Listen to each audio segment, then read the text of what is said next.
Muraho neza ndabasuhuje nanone mu mpera z'iki cyumweru i Kigali nibwo habereye ibiganiro bikomeye bishobora kugira uruhare mu guhindura isura ya politiki n'umutekano mu karere k'ibiyaga bigari. Ni ku 25 Nyakanga 2026 umugaba mukuru w'ingabo za Uganda Muhoozi Kainerugaba yageze i Kigali aho yakiriwe na mugenzi we uyobora ingabo z'u Rwanda Muganga. Nyuma yaho yagiranye ibiganiro na Perezida P.Kagame banagaragara mu bikorwa bitandukanye birimo n'umukino wa basketball. Nyamara inyuma y'ayo mafoto agaragaza umubano mwiza hagati y'abayobozi b'ibihugu byombi, hari ibibazo bikomeye by'umutekano n'ibya diplomasi bikomeje kuvugisha benshi mu karere. Hari amakuru atandukanye ndetse n'isesengura ry'abakurikiranira hafi bya politiki n'umutekano avuga ko Rwanda na Uganda bishobora kuba biri kurushaho gukomeza ubufatanye mu guhangana n'imitwe twaje intwari ikorera mu burasirazuba bwa Repubulika Iharanira Demokarasi ya Congo, by'umwihariko umutwe wa FDRL n'uwa ADF. Kinshasa ibi bivugwa n'ibyakiriwe neza. Hari abayobozi n'abasesenguzi bavuga ko ubufatanye bwose bwakorwa ku bibazo by'umutekano muri Repubulika ya Demokarasi ya Congo butagezwamo uruhare na leta ya Congo bwakurura amakimbirane mashya hagati y'ibihugu byose ndetse n'intambara idashobora guhagarara vuba habe na gato. Niyo mpamvu benshi bibaza bati ese u Rwanda na Uganda nibiramuka byongereye ubufatanye mu kurwanya FDLR na ADF byagirize ingaruka ku mubano wabyo na Repubulika Iharanira Demokarasi ya Congo? Ese byatanga umusaruro mu kugarura umutekano cyangwa byakurura amakimbirane mashya mu karere? Mu by'ukuri ni ibibazo bikomeje gukurura impaka nyinshi mu nzego za politike n'iz'umutekano. Nyuma rero yo kureba ishusho rusange y'uruzinduko rwa Muhoozi Kainerugaba i Kigali n'ibivugwa ku bufatanye bushya hagati y'u Rwanda na Uganda mu rwego rw'umutekano, reka twinjire mu kibazo kiri kuvugisha benshi. Ni gute Kinshasa bakiriye aya makuru, kandi se ni iki gituma iki kibazo gikomeza kubera ihurizo rikomeye Perezida Felix Tshisekedi n'ubutegetsi bwe? Amakuru n'ubundi atandukanye aturuka Kinshasa agaragaza ko uru ruzinduko rwakurikiwe n'impaka nyinshi mu nzego za politike no mu bitangazamakuru. Hari ababibonye nk'ikimenyetso cy'uko u Rwanda na Uganda bikomeje gushimangira ubufatanye bwabyo mu bibazo by'umutekano byo mu karere. Bimwe mu bitangazamakuru byo muri Congo byagaragaje mu ngenge bivuga ko ibiganiro birebana n'umutekano wo mu burasirazuba bwa Congo bikwiye gukorwa ku bufatanye na leta ya Congo aho gufatirwa imyanzuro hanze yayo. Ku rundi ruhande hari bamwe mu banyepolitiki n'abasenguzi banenze ubutegetsi bwa Perezida Felix Tshisekedi bavuga ko ibibazo by'umutekano bimaze imyaka myinshi mu burasirazuba bwa Congo byasabaga ingamba zifatika kandi zihamye. Niyo mpamvu ngo u Rwanda na Uganda byafashe umwanzuro muzima mu bigendanye no gukorana mu gusenya FDLR na ADF, imitwe yombi ibangamiye umutekano w'ibihugu byombi. Bavuga ko rwose kuba umutwe wa FDLR ugikomeje kuvugwa mu bibazo by'umutekano ari kimwe mu bituma umubano hagati ya Congo n'ibihugu bituranyi ukomeza kuba urimo amakimbirane adashira. Hari n'abemeza ko niba leta ya Congo yarushaho gushyira mu bikorwa ibyo yemeye mu masezerano mpuzamahanga ajyanye no guhangana n'imitwe twaje intwaro, impungenge z'ibihugu bituranyi zashoboraga kugabanuka. Izi mpaka zatumye bamwe mu badepite bo muri Congo batangira gusaba ko hakorwa isuzuma ry'uruhare rw'ingabo za Uganda ziri muri Congo mu rwego rwa Operation Shuja, bavuga ko hakenewe gusobanurwa neza n'inshingano zazo ndetse n'icyerekezo cy'ubwo bufatanye. Ibi byose rero byatumye umwuka wa politiki Kinshasa urushaho gukomera mu gihe amahanga akomeje gukurikiranira hafi uko ibintu bigenda bihinduka mu karere k'ibiyaga bigari.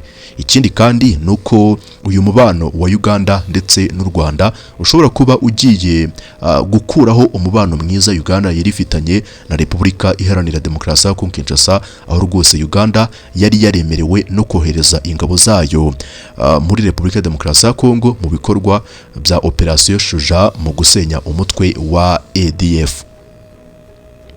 Nyuma rero yo kureba uko uruzinduko rwakiriwe Kinshasa n'impaka rwateje, reka noneho twinjire mu kindi gice cy'ingenzi cyane cy'iyi nkuru. Isano iri hagati y'umutekano, ubukungu n'amabuye y'agaciro yo mu burasirazuba bwa Repubulika ya Demokarasi ya Congo. Burasirazuba bwa Congo saharangwa amakimbirane gusa, ni kamwe mu duce n'ubundi dukungahaye cyane ku mabuye y'agaciro akenerwa hanini n'isi muri iki gihe, arimo cobalt, coltan, lithium, tini n'andi mabuye yifashishwa mu gukora amabatiri y'imodoka zikoresha amashanyarazi, telefone zigezweho, mudasobwa ndetse n'ibindi bikoresho by'ikoranabuhanga. Niyo mpamvu rero amahanga akomeje gukurikiranira hafi ibibera muri aka karere. Amasezerano ya Washington yasinyiwe mu mwaka wa 2025 Amasezerano ya Washington yasinywe mu mwaka wa 2025 ni yaragamije gusa kugabanya amakimbirane hagati y'imande zari zihanganye, ahubwo yaragamije no gushyiraho uburyo bwafasha ubucuruzi bw'amabuye y'agaciro gukorwa mu mucyo no mu buryo bwemewe n'amategeko kugira ngo inyungu zayo zitazakomeza kugera ku mitwe yitwaje intwaro. Niyo mpamvu Amerika yatangije ibikorwa byo kuba yakwambura ububasha M23 ifite mu bice bimwe na bimwe byo mu burasirazuba bwa Congo, birimo za Rubaya n'ahandi hatandukanye, kugira ngo rwose M23 yamburwe ubushobozi bwo kugenzura ayo mabuye y'agaciro, cyane ko Amerika yo igaragaza ko ugukomeza kubaho k'uyu mutwe wa M23 ari uko ubona ubushobozi binyuze mu kugurisha amabuye y'agaciro no mu misoro. Rero ni muri urwo rwego Leta Zunze Ubumwe za Amerika zikomeje gushimangira ko amahoro n'umutekano ari byo bizatuma ishoramari n'ubucuruzi bw'aya mabuye bukomeza gutera imbere, nubwo batarushaho n'ubundi gukomeza gushyira igitutu kuri Leta ya Kinshasa mu rwego rwo gusenya FDRL bahereye mu mizi, bakayisenya bakoresheje imbaraga za gisirikare. Abasenguzi rero bavuga ko Washington ifite impungenge z'uko ibikorwa bishya bya gisirikare byakorwa hatabayeho ubwumvikane hagati y'imande zose bireba bishobora guhungabanya ayo masezerano, yewe bikagira ingaruka ku isoko mpuzamahanga ry'amabuye y'agaciro. Niyo mpamvu Amerika ikomeje gusaba imande zose kubahiriza ibyo ziyemeje no gukomeza gushaka ibisubizo binyuze mu nzira za diplomasi. Ariko nanone ibi byose Amerika ndabibutsa ko ibikora iri kureba hanini n'inyungu zayo muri aka karere.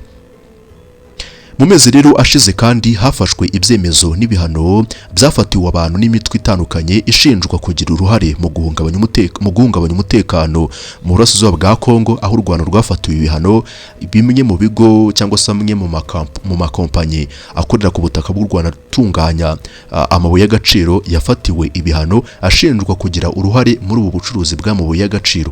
Ibi ngibi rero bigaragaza ko amahanga akomeje gukurikiranira hafi uko ibintu bihinduka muri aka karere u Rwanda ruherereyemo.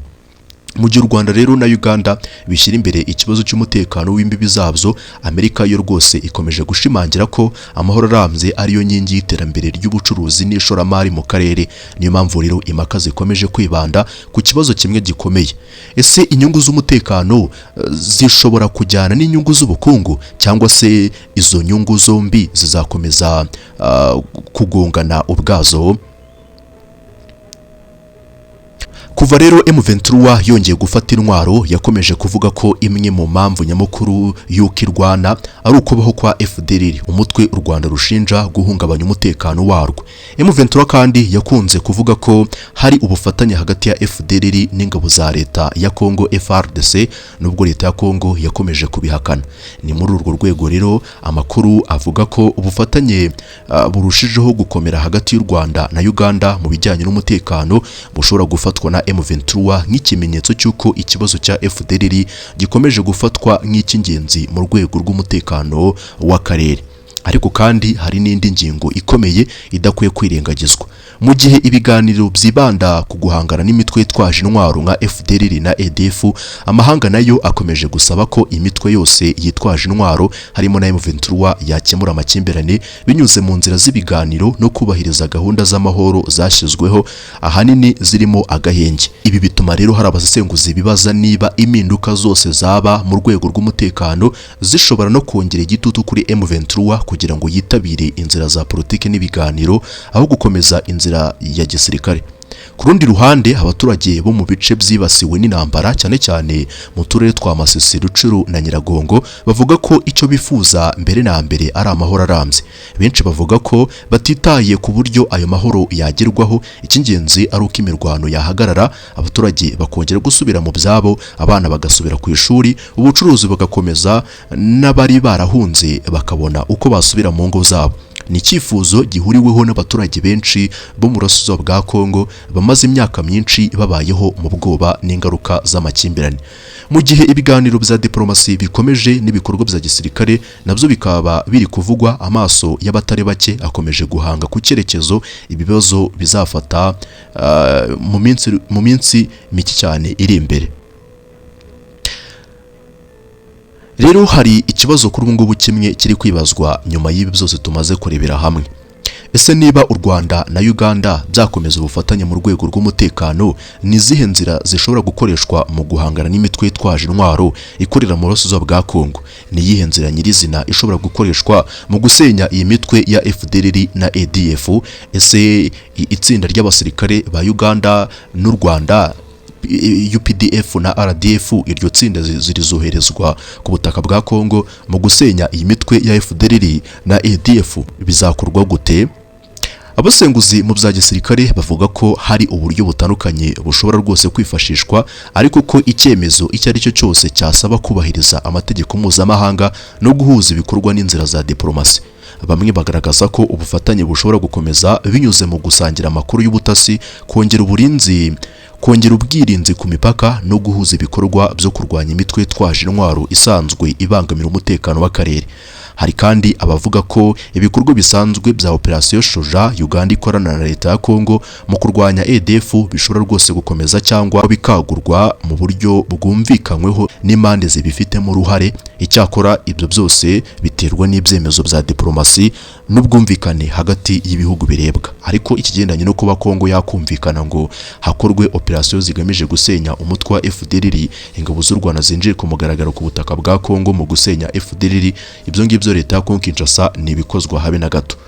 Ku rundi ruhande, impuguke nyinshi zemeza ko gahunda zo kwambura intwaro imitwe twaje intwaro, kuyisubiza mu buzima busanzwe no kuyifasha gusubira mu muryango nyarwanda cyangwa uwo ikomokamo zizakomeza kuba rwose kimwe mu bisubizo bishyirwa imbere n'amahanga.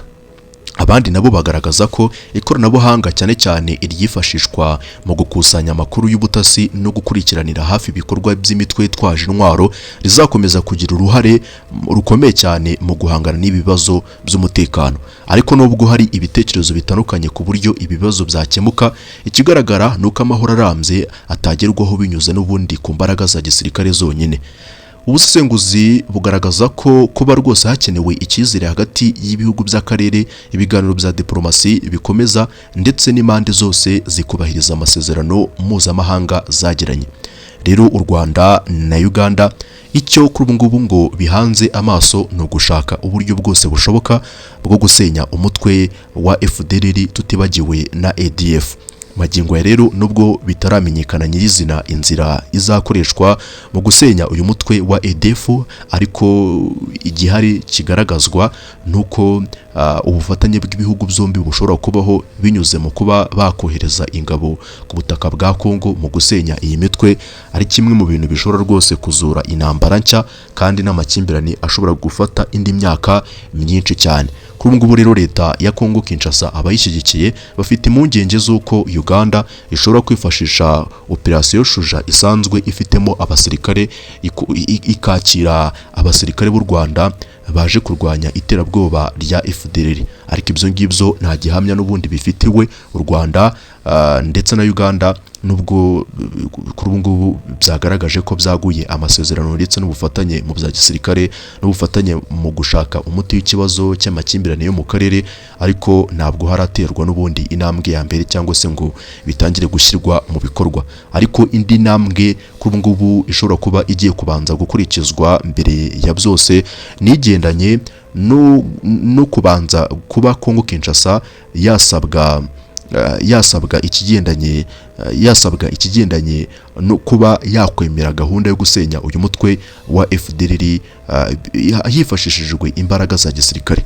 Ariko ku rundi ruhande ntitwakirengagiza rwose umugambi leta yo Kinshasa kuri ubu ngubu ifite, kuko nubwo u Rwanda na Uganda bigaragaza ko bifite gahunda yo gusenya imitwe itwaje intwaro cyane cyane FDLR bifashishije imbaraga za gisirikare, yewe bamwe na bamwe bagafatwa, leta yo Kinshasa kuri ubu ngubu yo iri mu mugambi ukomeye cyane, mu mugambi n'ubundi wo guhindura amasezerano ya Washington, kuko yayazanyemo ingingo nshya, kuko n'ubundi mu gihe ibikorwa byo gusenya umutwe w'iterabwoba wa FDLR washinzwe n'abasize bakoze jenoside yakorewe abatutsi 94 byaheze mu magambo, n'ubutegetsi bwa Repubulika ya Demokarasi ya Congo kuri ubu ngubu ngo bari muri gahunda nshya yo guhindura amasezerano y'amahoro ya Washington. Leta ya Congo iri kugerageza kwemeza abafatanyabikorwa bo muri Afurika n'i Burayi inyandiko y'umushinga wo gusenya FDLR, ariko ahanini bitanyuze mu bikorwa bya gisirikare. Leta y'u Rwanda n'abasesenguzi mu bya politike bagaragaza ko ari umukino mu by'ukuri wo kuyobya uburari utagamije gukemura ikibazo guhera mu mizi yacyo, ariyo ngengabitekerezo ya jenoside. Iyi ngingo iraremereye cyane ku rwego benshi batabitekerezaho, kuko leta ya Congo yo rwose yifuza kuba umutwe wa FDLR ngo wakurwaho, ngo bifuza ko FDLR yasenywa, ariko none ngo hadakoreshejwe imbaraga za gisirikare. Wenda iyi nkuru reka tuyikomozeho ndakoresha iminota mike cyane, ntabwo ndi butinde mu magambo. Minisitiri ushinzwe ukwishyira hamwe kw'akarere ariwe Floribert Anzuruni Isorakechi kuva ku itariki ya 13 Nyakanga 2026 yazengurutse ibihugu birimo Uganda, Togo, Burundi, Tanzania, Ububiligi n'Ubufaransa na Afurika y'Epfo, agira no ku cyiciro cy'umuryango w'ubumwe bw'Uburayi EU giherereye i Buruseli. Nubwo ku mugaragaro byavuzwe ko izi ngendo zari zigamije kuganira ku mutekano mu burasirazuba bwa Congo mu buryo bw'ibanga, hari ikintu cy'umwihariko leta ya Kinshasa yari igamije kiri mu butumwa bwihariye bwa Perezida Felix Tshisekedi yashyikirije abamwakiriye. Ikinyamakuru Jeune Afrique gitangaza ko Kinshasa ishaka kwemeza ibihugu byo mu karere n'ibyo mu burengerazuba bw'isi ko iri gukora ibishoboka byose mu gusenya umutwe wa FDLR mu gihe ikomeje gushyirwaho igitutu kubera kutubahiriza amasezerano y'amahoro ya Washington. Izi ngendo rero zidatuza zatewe nuko Washington yakomeje gushyira igitutu kuri Kinshasa. Ku 27 Kamena umujyanama perezida wa Amerika mu bijyanye n'ubufatanye na Afurika ariwe Masad Boros yabwiye akanama k'umuryango w'abibumbye gashinzwe umutekano ko leta ya Congo itubahirije isezerano ryo gusenya FDLR. Minisitiri Anzuruni yagejeje ku bihugu yasuye inyandiko igaragaza gahunda nshya yo kurambika intwaro no gusubiza mu buzima busanzwe abarwanyi b'umutwe wa FDLR. Iyi nyandiko rero iriho umukono wa Victoire Byiringiro, umuyobozi mu rwego rwa politike w'uyu mutwe. Irimo rero ibyo Kinshasa yita gahunda yo kurambika intwaro ku bushake no kwisesa k'uyu mutwe nyuma y'ubukangurambaga bwa leta ya Congo. Iyi nyandiko Byiringiro yashyikirije Perezida Tshisekedi tariki ya 30 Gicurasi 2026 igaragaza ko gusenya FDLR byaba igikorwa cya politike aho kuba icya gisirikare, kandi ko abarwanya ba FDLR bakwiye gushyirwa mu kigo cyihariye kirindiwe umutekano nibagabweho ibitero. Byiringiro yavuze ko abarwanyi ba FDLR badakwiye gucyurwa mu Rwanda ku ngufu, ahubwo ko abadashaka gusubira muri iki gihugu bakomokamo bafashwa kujya gutura mu bindi bihugu hamwe n'imiryango yabo bari kumwe muri Repubulika Iharanira Demokarasi ya Congo. Ku ruhande rwa Kinshasa, Minisitiri Anzuruni yayigaragaje nk'intambwe ikomeye. Congo ishaka kwerekana ko rwose irimo gukuraho icyo yita urwitwazo rw'u Rwanda, kuko ubutegetsi bw'i Kinshasa buvuga ko FDLR ari urwitwazo Kigali ikoresha mu gushyigikira ihuriro AFC M23. Leta y'u Rwanda rero yamagana iyi nyandiko yigaragaza nk'amayeri yo kwirengagiza amasezerano y'amahoro ya Washington asaba leta ya Congo gusenya uyu mutwe kuva yasinywa tariki ya 27 Kamena 2025. Prof Bob Kabamba, umwarimu w'ibijyanye na politike muri kaminuza yari yeje mu Bubiligi, atangaza ko ibyo kwisesa kwa FDLR bitashoboka. Agira ati, ibi ntabwo ari ubwa mbere bibaye. Ibisaba gusesengura amateka ya FDLR kugira ngo usobanukirwe imiterere y'iki kibazo. Prof Kabamba agaragaza ko muri Nyakanga mu mwaka wa 2000 Laurent Desire Kabila wayoboraga yagize uruhare mu isenywa ry'umutwe wa RR agamije kuyobya uburari, nyuma atangiza ishingwa rya FDRL. Uyu mwarimu abona ko niyo uyu mutwe wasenywa nk'uko inyandiko ya Byiringiro Victoire bigaragaza, mu gihe kiri imbere hazavuka undi mutwe ukora nkayo cyangwa ufite ubukana kuyirusha. Ati, gahunda nshya yemerera FDLR kwisenya. Ibi ntibyumvikana kandi Kigali ntizabyihanganira, kuko niyibagiwe arire n'ivuka rya FDLR igishyigikiwe bikomeye na Kinshasa uyu munsi. Dushingiye kuri iyi nyandiko twatekereza ko amateka ashobora kwisubira mu gihe kizaza, hakazavuka undi mutwe ukurikira iri seswa. Kuva mu ntangiriro za 2026 Tshisekedi yavuzweho umugambi wo guhindura izina rya FDLR agamije guhindura isura ifite mu maso y'umuryango mpuzamahanga, akaba ashaka ko ihinduka FDRL cyangwa se Front Commun pour la Libération Rwandaise, ariko ikagumana nanone ingengabitekerezo n'imiterere ya gisirikare isanganywe yewe n'ubuyobozi bwayo isanganywe. Yaba Minisitiri Nduhungirehe cyangwa Prof Kabamba bombi bashimangira ko ikibazo gikomeye cya FDLR ari ingengabitekerezo ya jenoside iri mu barwanyi ndetse n'abayobozi bayo aho kuba umubare w'abarwanyi gusa. Prof Kabamba ati iki kibazo kirakomeye cyane kurusha abarwanyi ba FDLR ubwabo. Ubu babarirwa ku bihumbi 2 cyangwa ku bihumbi 3 gusa, ku buryo batashobora guhungabanya ubutegetsi bw'u Rwanda. Ariko ingengabitekerezo y'ubuhezanguni bimitse ikomeje kwibasira ubwoko runaka igamije kubatsemba no kwimika ubugizi bwa nabi. Iyi gahunda nta na kimwe yakemura. Nk'uko raporo y'impuguke z'umuryango w'abibumbye yasohotse mu mpera za Kamena 2026 bigaragaza, FDLR yigamba ko ifite abarwanya barenga ibihumbi 10 barimwo 1/2 bahoraho, mu gihe ishami ry'abarwanyi bayo badasanzwe rizwi nka Karapu ryo rivuga ko rifite abarwanyi ibihumbi 20. Hakurya y'ingendo za Minisitiri Anzuruni, leta ya Congo ikomeje gutegura intambara mu ntara ya Kivu y'Amajyaruguru na Kivu y'Amajyepfo, nubwo mu mpera za Werurwe 2026 igisirikare cy'iki gihugu cyatangaje ko kigiye gusenya FDLR nikigeze kibyubahiriza, ahubwo nyuma y'iminsi 2 gusa cyayihaye intwaro kugira ngo ikomeze kugifasha muri uru rugamba bahanganyemo na M23. Leta y'u Rwanda rero ikomeje kugaragaza ibimenyetso by'ubufatanye buri hagati ya leta ya Congo na FDLR, mu gihe Kinshasa ikomeje kuvuga ko ibyo ivugana n'uyu mutwe ari byo kuwusaba kurambika intwaro hasi.